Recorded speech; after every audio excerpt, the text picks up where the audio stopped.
time is it? Tell me I'm not late. You're not late. Oh, it's a miracle. I can't believe I think I actually beat the clock. I have gotten Junior dressed, fed, off to school, and me here in, what, with 5 minutes to hang out with my old pal. What's that?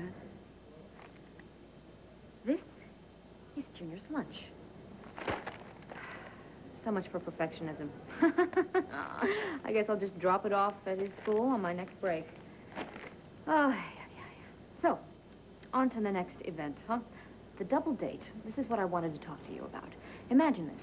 2 couples going toe-to-toe at the restaurant of your choice. Any restaurant that doesn't hand out crayons with the dinner menu. So pick a Saturday, any Saturday. For what? Tad and I have decided that since we've got our lives more or less together, we've decided to re-enter the world of grown-ups. I hear it's like a play date, only with candlelight and tablecloths. I think I get it. Oh, our social life has been limited to chicken fingers to go and video rentals. It's a lot of fun, but we need a night out on the town. So I thought, why not start with a challenge? Adam. So you and Adam pick a Saturday, and we'll pick the restaurant, okay? And don't worry about Tad and Adam being alone together, because I promise you, Tad has promised to be on his best behavior. No, it's not that. Who am I kidding? You're going to hear it through the hospital grapevine anyway. Adam and I separated.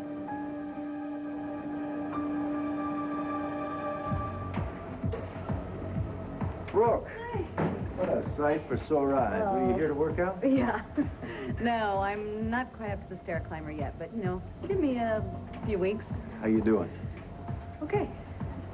I saw Olivia on the news. Oh, yeah, Erica's trial's really keeping things jumping. Yeah. Jamal and I had to cook our own breakfast this morning. Yeah. Poor babies. Yeah. Well, so can I interest you or Jamal in a pit stop at the donut hole? It's my treat. Well, price is right. Why don't you ask your buddy over there? Hey, Jamal. Hey, Brooke, you looking good. Oh, thanks. So, who's beating you at Castles and Kingdoms now that I'm not around, huh? Well, I got up to the Imperial Wizard. I rack up another 10,000 more. Hey, is this Alec McIntyre's watch? What the heck is it doing in your backpack? I'll bet you're hungry. Why don't you wash up and I will make a burger run? You want ketchup on your fries? I didn't fly across country to hang out with you in some roach motel. I want to see Mommy, and I want to see her now. I promise I will take you to see Erica. We just have to wait. You said Mommy's in trouble. You said she needs me. If you don't take me to see her right this minute, I'm calling a cab and going by myself.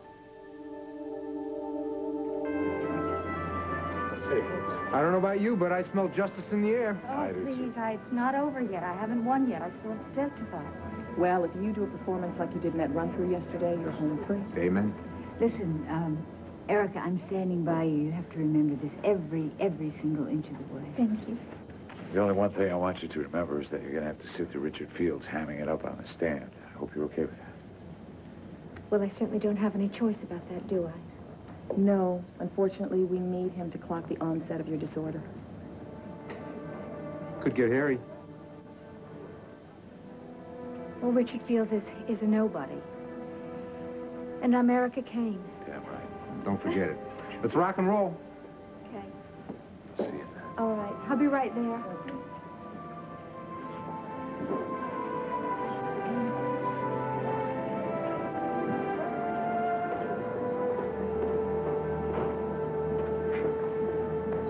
Hello, Erica.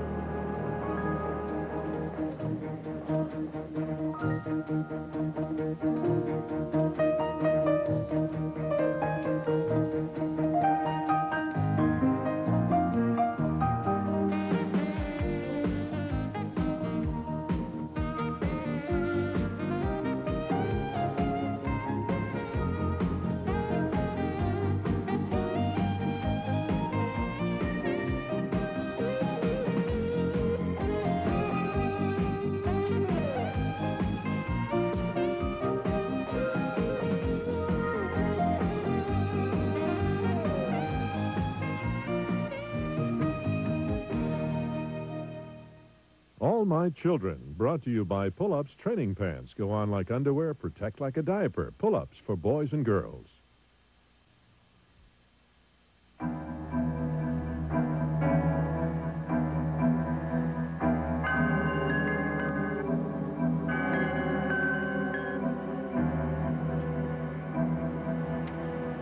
clever ploy. Your defense counsel making me take the stand. I don't speak to rapists. My darling Erica, I must remind you that it's your word against mine. No contest. I'll win. Well, I wonder. I mean, where do the jury's sympathies lie? Do they lie with our hero, the grand old man of the cinema, who forsook the limelight to spend his twilight years in the quiet comfort of his daughter and his memories? Or with his antagonist, an hysterical shrew that had at her husband with a 5-inch blade in a fit of unbridled jealousy? Fields! Stay the hell away from my wife.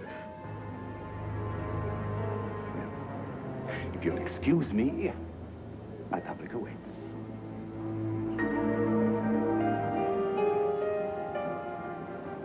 Are you all right? Erica, I've got to talk to you. Adam, I have to go to court. I've been on the horn with Weston and the other investors. The bloodsuckers won't budge. Enchantment is ripe for McIntyre's takeover if we don't strike back right now. Well, Adam, excuse me, but there's something else that takes priority now. Something else I really must take But care it's of. more important than taking care of business.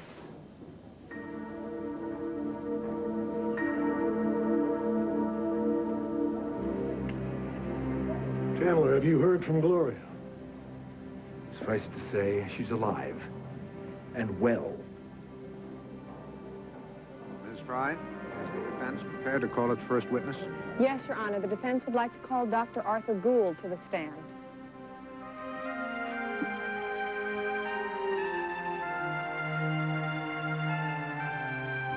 Place your left hand on the Bible, raise your right hand. You solemnly swear that the testimony you're about to give will be the truth, the whole truth, and nothing but the truth?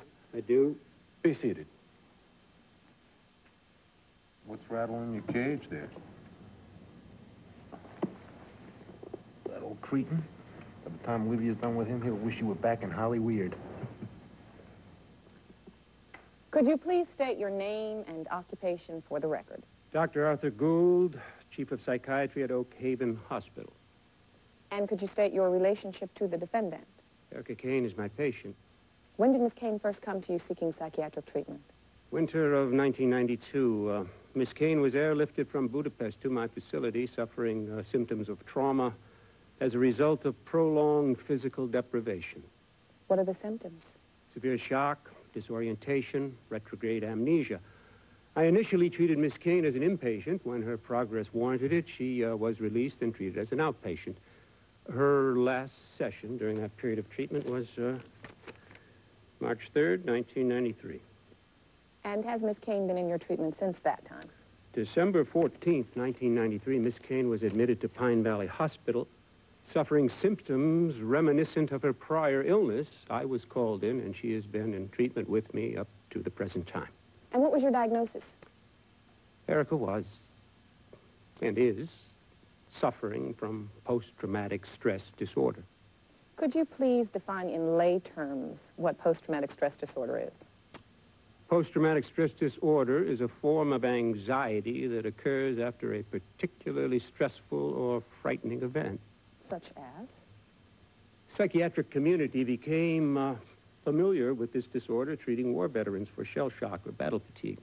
Other common causes are natural disasters, earthquakes and the like, and various manifestations of physical violence, such as torture or rape. And what are the symptoms? They vary from case to case, but most common are repeated memories or flashbacks. Do these symptoms come immediately after the original trauma? Not always. Symptoms may not occur for months, maybe even for years. Usually they're triggered by some reminder of the original traumatic experience. Now, Dr. Gould, in your expert medical opinion, what was the cause of Miss Kane's disorder? Based on our sessions, the patient's personal history, it is my considered opinion that the roots of Miss Kane's dysfunction can be traced to a singularly upsetting episode that occurred during her early adolescence.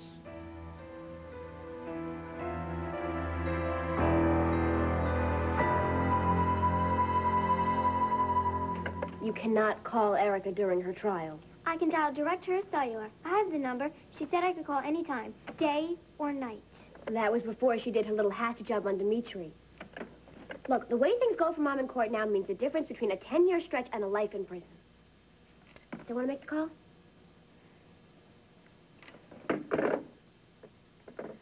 TV's not working, but if you want, I can stack up on comic books. We can play hearts. We can play gin. Only geeky boys read comic books, and cards are boring. Erica is expecting you to sail through this like a trooper that you are. Only a big baby would cry and throw temper tantrums like you are. I'm not a baby, and no matter how much trouble my mother's in, she'd never make me fly economy or stay in a place with no cable or room service. If she's staying at Linton House, why can't I stay with her? Did you make all this up, Kendall? Is this another one of your rotten tricks? I am waiting for an answer. Hey, look, don't get all bent out of shape. Jamal, this is not yours. Did you take it? You mean, did I steal it? What if I did? You have a watch, Jamal, a good one that you got for Christmas. Why would you take this one? The jerk who left it lying around could probably afford another one. Or the insurance pays. I hack the watch and get myself some CDs. No big deal. No big deal. Listen, Alec accused you of stealing. I stood up for you. I defended you, and you didn't say a word. You're not ticked because I took the watch. You're mad because I'll give your place a bad rap with the rich customers. I am angry because you did something wrong, and you lied to me about it. What I don't understand is why. Now, look, you make pocket money by working around here. You get an allowance on top of that for the chores that you do around home. Don't tell me it's because you needed the bread, because I know better. Jamal, come on, buddy. This is not like you. Maybe it is like me. How would you know? Just because you give me a room and board doesn't mean you're some kind of expert on Jamal Wilson. You have never, ever given me any reason not to trust you. Why? Because I obey your rules? Because I get the homework turned in on time? Trash taken out on Fridays? Hey, I know how to get along. Follow your rules, yes, sir, no, sir. I got it down, 'cause that's how you like it. But when I do something you don't like, you remember who you're really dealing with. A kid from the projects. Oh, don't give me that. You're not there anymore. Go ahead. Give me your big house on a nice street in a good neighborhood. Hey, while you're at it, give me your last name. None of that credit's ever gonna turn Jamal Wilson into some Cudahy's dream boy. I mean, which one of Adam's sacred commandments did you break? Thou shalt not interrupt a business call? Thou shalt not commit adultery. What? I cheated on my husband.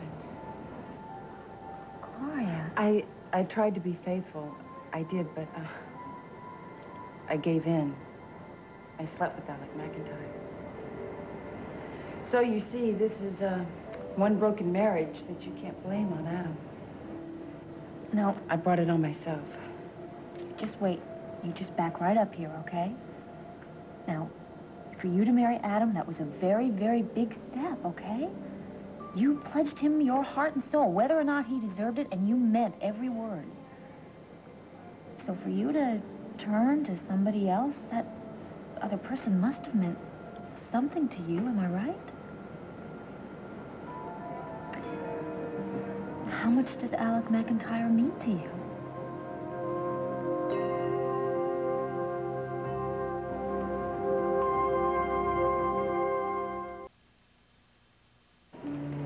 You know, forget I asked that about Alec. And who am I to nose around in your private life?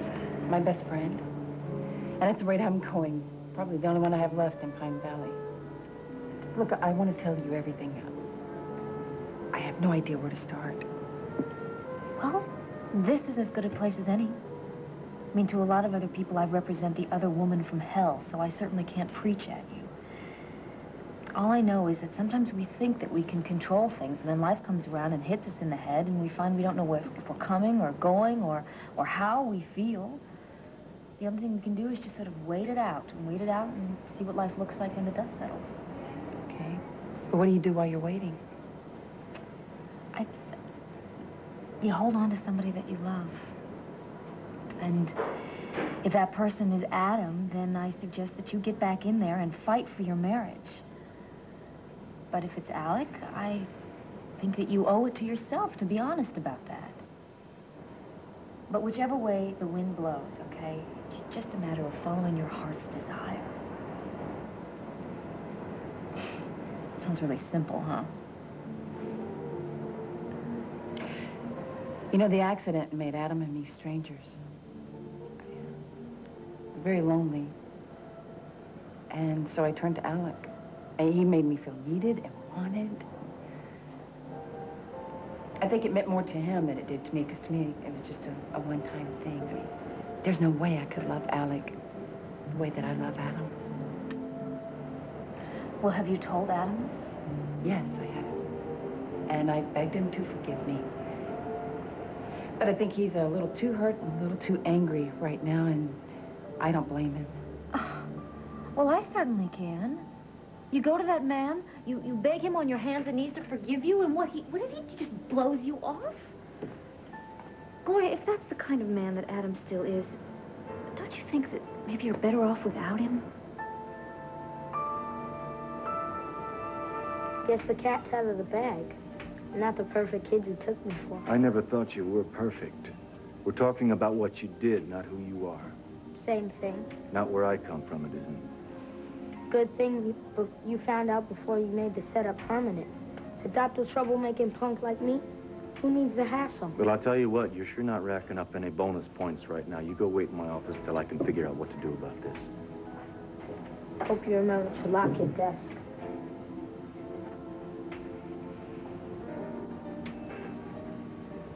This just isn't happening. I mean, did you hear me? I sound like... You sounded like a father. This is crazy. I mean, we've had a couple of false starts, but we were moving along a tight unit. No, I'm a witness. This is just completely out of the blue. I don't understand it. Let me ask you something. Does Morale always leave his backpack open like this and out just where anybody can see it? Well, yeah. Olivia puts his lunch in there. I go in, I get his homework, I pull out the papers from school. He's not a secretive kid. He sleeps with his door open, for crying out loud. So this backpack isn't exactly a good place to hide something. Well, not unless you want to get busted. But why? Maybe it's like he said. Maybe it's better that you find out he's less than perfect now. So that way you don't have to go through all the time and the trouble and the effort and all the adoption paperwork. He saved you that trouble. So this is a perfect excuse he's given you. You can recycle him right back into the system. Are you telling me this is a test? I think it could be.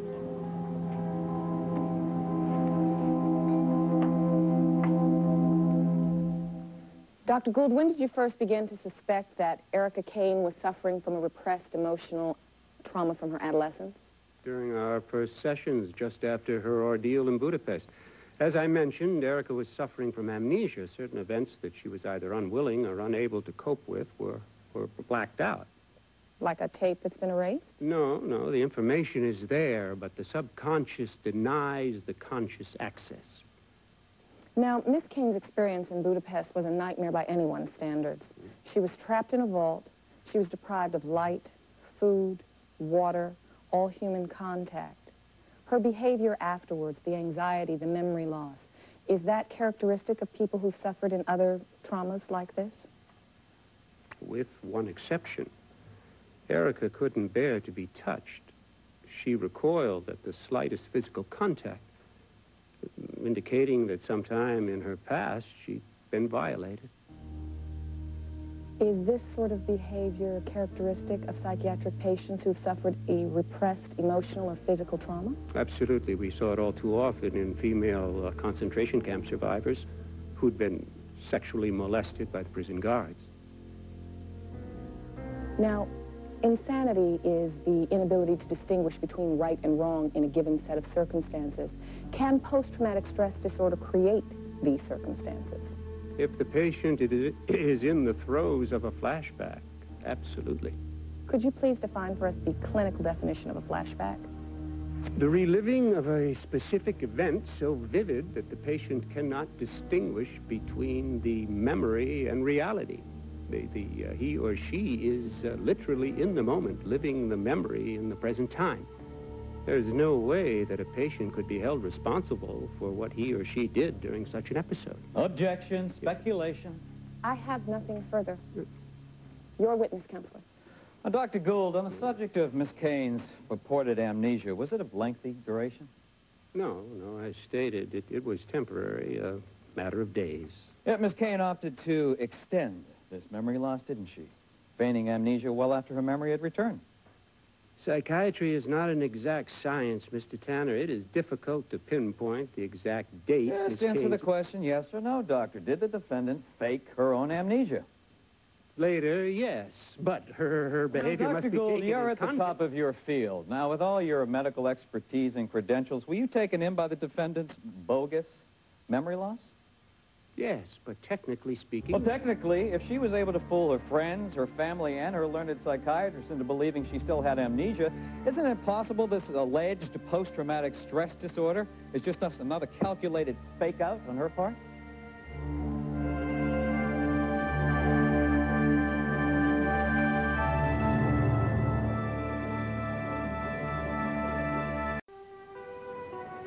Adam steamrollers over other people's lives every day.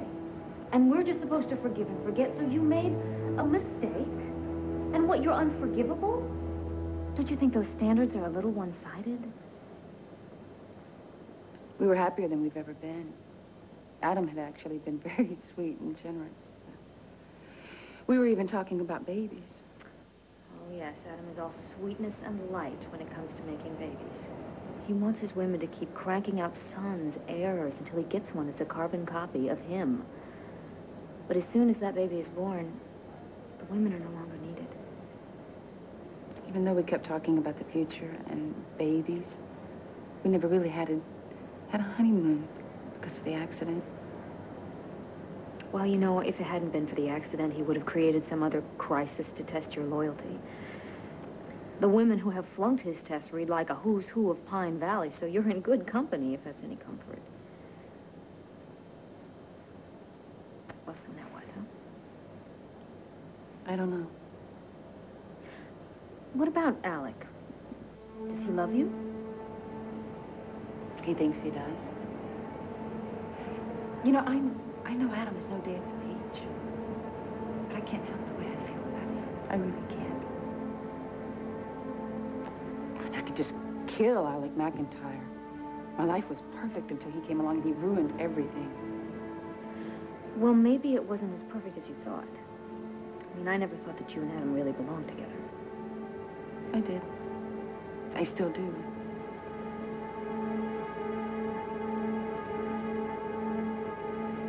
Well, there's it's no use crying over spilled milk. My shift's over, and I have things to do, so. You know, you and me, we can still do that dinner. I'd like that. Okay. Thanks.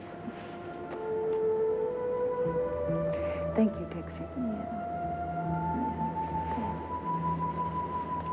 Yeah.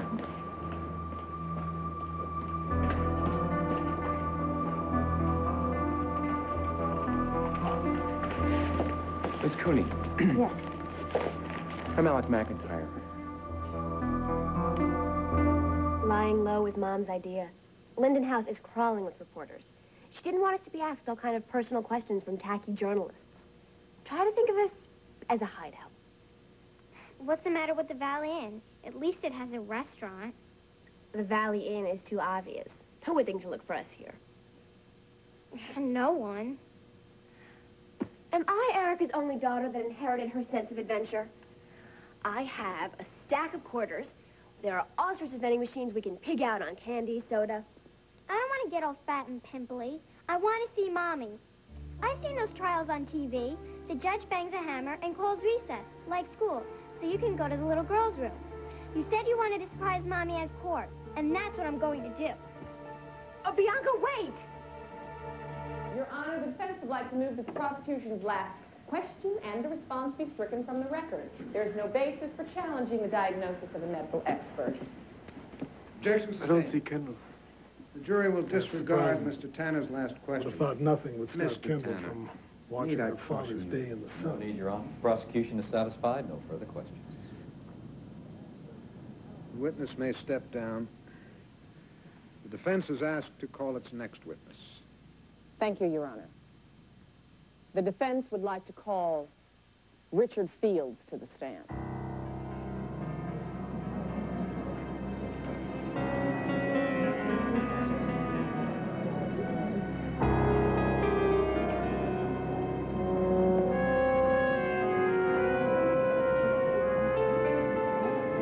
Stand on the Bible. Raise your right hand. You solemnly swear that the testimony you're about to give will be the truth, the whole truth, and nothing but the truth? I do. Be seated.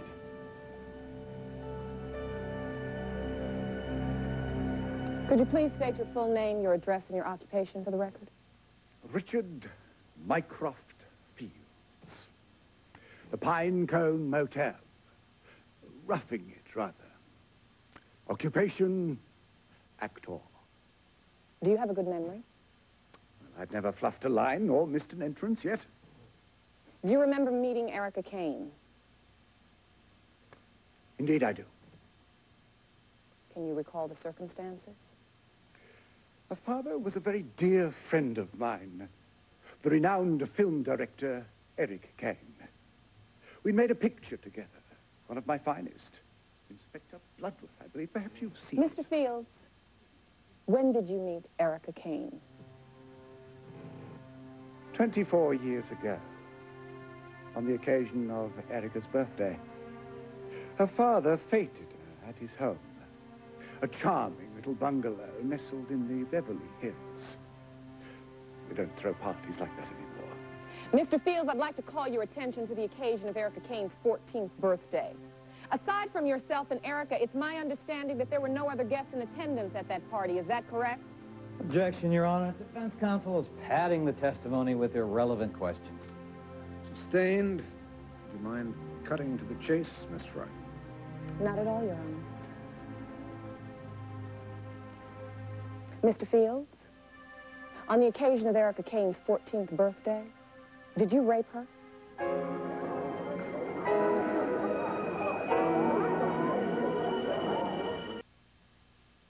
All My Children will return in just a moment, here on ABC.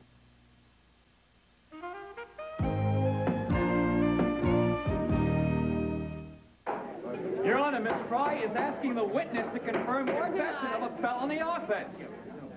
Establishing the relationship between Mr. Fields and my client in the past is crucial to her defense. By hamstringing himself in public, Mr. Fields hasn't been charged. Any accusations brought against Mr. Fields in the course of this trial is tantamount to slander. This is nothing but a grandstand play to deflect the jury's attention from who's really on trial here. Now, Richard Fields is innocent until proven guilty, and it is not the business of this court to try and convict Richard Fields. It is the business of this court to try Erica Kane on charges of aggravated assault and attempted murder. And I suggest we get on with it. I can't proceed without Richard Fields' testimony.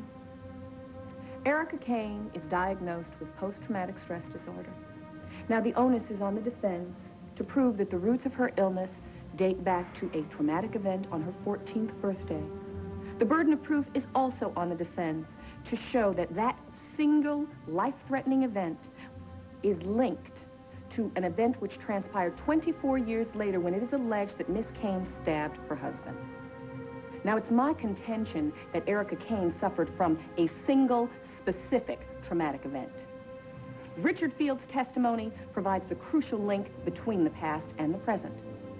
It's a cruel twist of fate, but without Richard Fields' testimony, my client is defenseless. Am I supposed to wait all day? You want to talk? Let's talk. Shoot.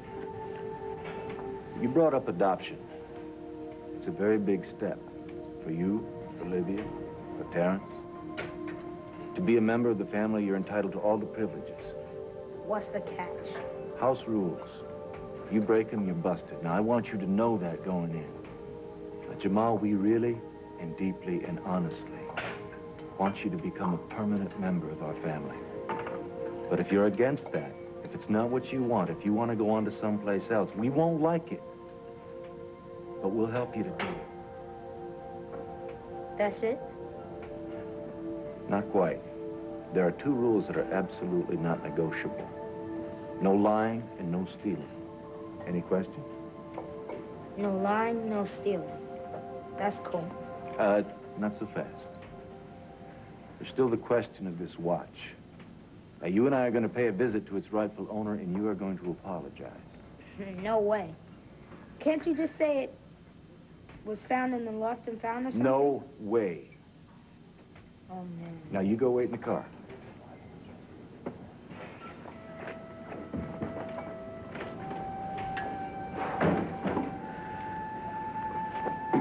Was I too tough on it? You were totally fair. Yeah? Really. Jamal couldn't ask for a better father. If you're looking for Gloria, No, I was actually waiting for her to leave. Oh. I was kind of embarrassing. I was listening in on your conversation. Look, I know you don't know me from Adam, but what you were saying to her about him was dead on. Gloria is my best friend. Adam is my ex-husband. I love her. Okay, I really do. And I know that she loves me. She just doesn't know it yet. How inconvenient. You don't believe that? What I believe doesn't matter. No, that's not true. That's not. It's very obvious from what you were saying before that you care a lot about what happens to Gloria. This is true. So I'd like you to do something for me, if you would. Mr. McIntyre, we've known each other all of 5 minutes. Why should I do any favors for you? Because you love Gloria. And I love Gloria. That's something that we have in common. Look, her marriage is on the rocks right now, and I'm the one that put it there. She's going to need a lot of things, but she's definitely going to need some money. Well, why don't you give it to her? Because she wouldn't take it from me. And she doesn't need to know where this came from. Please. It's not a fortune. It's just enough to get her out of the Pinecone Motel. She's staying Yeah, there? that's where she's staying. She deserves a lot better than that rat hole. Well, she doesn't need your money. She has friends, good friends, to look after her. Okay. I'll tell you what, would you just take my card? And would you call me if she does need anything? You heard what she said. As far as she's concerned, you don't matter. Yeah, I know. Have to change her mind. Because she means everything to me. Thank you.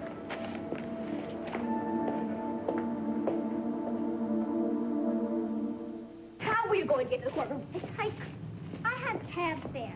You cannot ride across town by yourself. I am sorry. I take taxis all the time. That's it. Fine. Ruin our surprise. Some mother-daughter reunion that will be.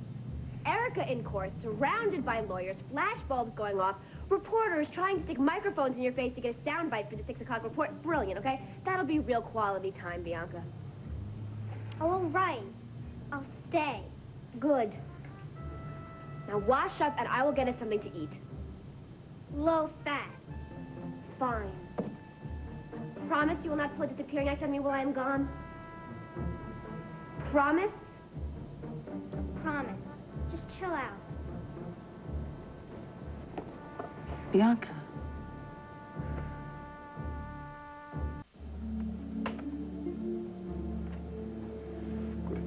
George, listen, you know the way I operate. Come on. I have got my finger firmly on the pulse of this place. You know what? Hey, I'm telling you, you wait until I take the helm. I am going to have this cold cream factory pumping like a well-oiled machine. Don't count on it.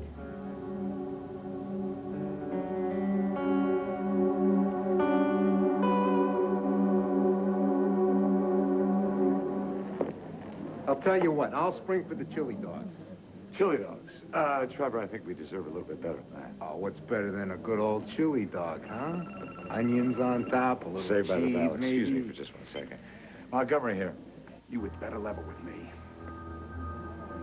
Travis, what's up? That is what I want to know. Now, what in hell did you do with Bianca?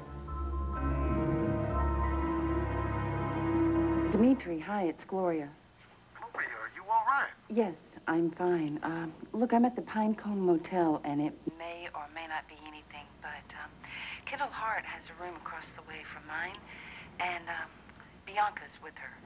Bianca with Kendall? Alone? No. Richard Fields is there also. What? Erica Kane's other daughter. Well, glad to meet you. Hey, I know you from TV. Before they had color. You were the sheriff of something. Sheriff of Nottingham, 1949. Robin of Sherwood. That's one of my finest pictures. So glad you could remember me. I had a slumber party, and Daddy let us stay up until the national anthem. Well, I hope you and your playmates enjoyed me. Wow, wait till I tell my friends I met a real movie star. Can I have your autograph? Well, I'll be honored.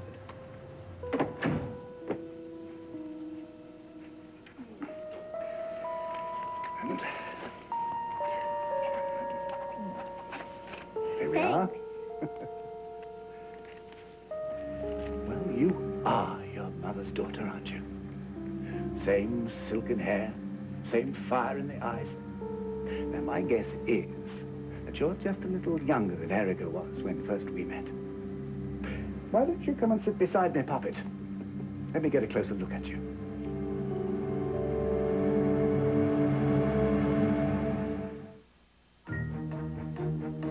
This is Charles Gibson. And Joan London tomorrow, choosing the right engagement ring and out-of-the-ordinary wedding gift ideas. Also Olympians Bonnie Blair and Tommy Moe, plus basketball's Bobby Hurley. Tomorrow on Good Morning America.